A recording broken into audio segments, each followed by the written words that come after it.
जो पार्लियामेंट एक साल पहले इनॉग्यूरेट हुआ है, जिस तरीके से पानी का जल भराव हुआ था और अंदर लीकेज हो रही थी, उसी से वर्किंग समझ में आ गई है क्या चल रहा है सर। महाराष्ट्र जैसे मैंने कहा अर्बन सेंटर है, अर्बन पॉपुलेशन है, क्या किसी तरीके की अकाउंटेबिलिटी अर्बन अफेयर्स मिनिस्ट्री देखती है कि काम हो रहा है या नहीं हो रहा है? 85% फंड जो वहाँ पे स्मार्ट सिटी के लिए एलोकेट किए थे, इम्प्लीमेंटेशन जो हुआ है सिर्फ 15% हुआ है, यानी 85% फंड तो ले लिया है स्टेट गवर्नमेंट ने, काम सिर्फ 15% हुआ है। कुल्ली मुंबई में तो लूट मची हुई है कि किस तरीके से लैंड ग्रैब करें, और ये जो लैंड लिया जा रहा है वो ऐसी जगहों पे लिया जा रहा है जो एनवायरमेंटल हैजर्ड भी हो सकते हैं। सॉल्ट पैन लैंड्स की बात करें, सॉल्ट पैन लैंड्स उनको हैंड ओवर कर दिया। माहिम नेचर पार्क है, उसको भी उठाकर इनके हाथ में कर दिया गया।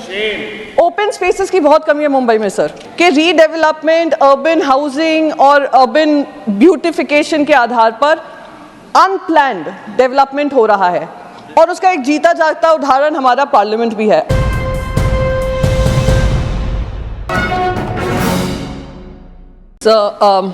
Working of housing and urban affairs की अगर चर्चा की शुरुआत करें तो कल रात को जब बारिश हुई थी और पार्लियामेंट एक साल पहले इनॉग्यूरेट हुआ है, जिस तरीके से पानी का जल भराव हुआ था और अंदर लीकेज हो रही थी, उसी से वर्किंग समझ में आ गई है क्या चल रहा है sir.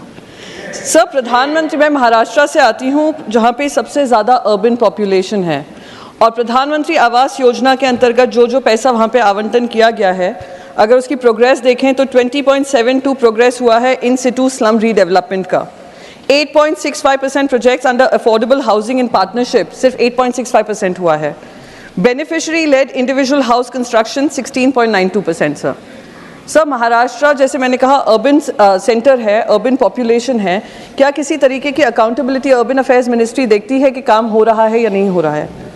Sir, global think tank है नागपुर में, उसका हेडक्वार्टर है global think tank, selfless service कर रहा है, और उस उम्मीद थी नागपुर को जब स्मार्ट सिटी घोषित किया जाएगा तो स्मार्ट सिटी बनाया भी जाएगा, क्योंकि ग्लोबल थिंक टैंक से हेडक्वार्टर है। पर सर मैं देख रही हूँ कि 85% फंड जो वहाँ पे स्मार्ट सिटी के लिए एलोकेट किए थे, इम्प्लीमेंटेशन जो हुआ है सिर्फ 15% हुआ है, यानी 85% फंड तो ले लिया है स्टेट गवर्नमेंट ने, काम सिर्फ 15% हुआ है।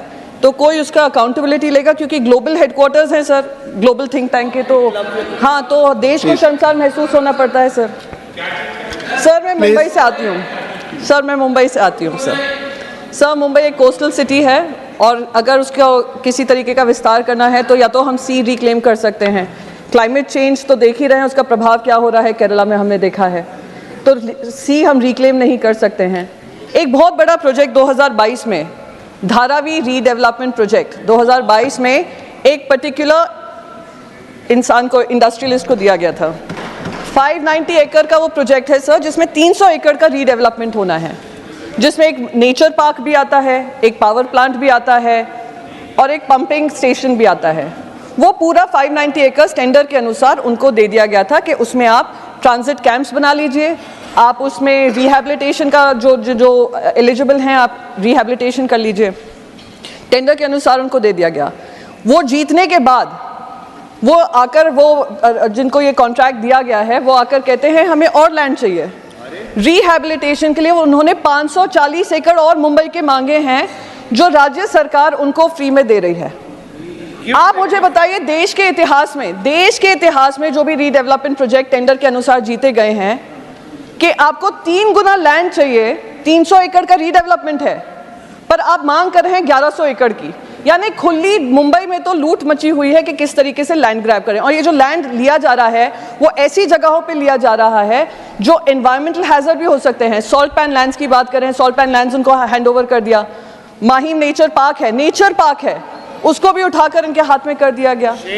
ओपन स्पेसेस की बहुत कमी है मुंबई में सर, और महालक्ष्मी रेस कोर्स एक बहुत इंपॉर्टेंट, एक आइकॉनिक जगह है, जिसको भी रीडेवलपमेंट ब्यूटिफिकेशन के अंतर्गत उसको प्राइवेट कॉन्ट्रैक्टर्स को हैंड ओवर करने वाले हैं। सर दुख इस बात का होता है कि रीडेवलपमेंट, अर्बन हाउसिंग और अर्बन ब्यूटिफिकेशन के आधार पर अनप्लैन्ड डेवलपमेंट हो रहा है, और उसका एक जीता जागता उदाहरण हमारा पार्लियामेंट भी है। आप देखिए, हम वो पुराना पार्लियामेंट छोड़कर आए ये कहकर के पुराना हो गया है, हैंडल नहीं कर पा रहा है कि कितना देश प्रगति किया है, पर उसमें एक भी बार लीकेज की सुनाई नहीं दी। कल तो हमने नेचुरल स्विमिंग पूल भी देखा जहाँ अंदर ही लीकेज हो रहा है। तो अगर हमें अर्बन डेवलपमेंट की हम बात करें, हाउसिंग अफेयर्स की बात करें, ज़्यादा से ज़्यादा शहर अब अर्बन जो पॉपुलेशन है अर्बन सेंटर्स में आ रही है क्योंकि जॉब्स की प्रावधान वहाँ पे होते हैं। तो we will have to plan our structures in such a way कि वो सिर्फ 20 साल नहीं, 2 साल इनॉग्रेशन के बाद नहीं, एयरपोर्ट्स के जो रूफ टूट रहे हैं 1 साल के अंदर अंदर वो खराब हो जाते हैं, हमें 20 साल, 25 साल, 100 साल आगे की प्लानिंग करनी होगी और वो कहीं ना कहीं लैकिंग है, वो इंटेंट लैकिंग है। मैं बस इन्हीं शब्दों के साथ अपनी बात खत्म करना चाहूँगी सर। Thank you. धन्यवाद।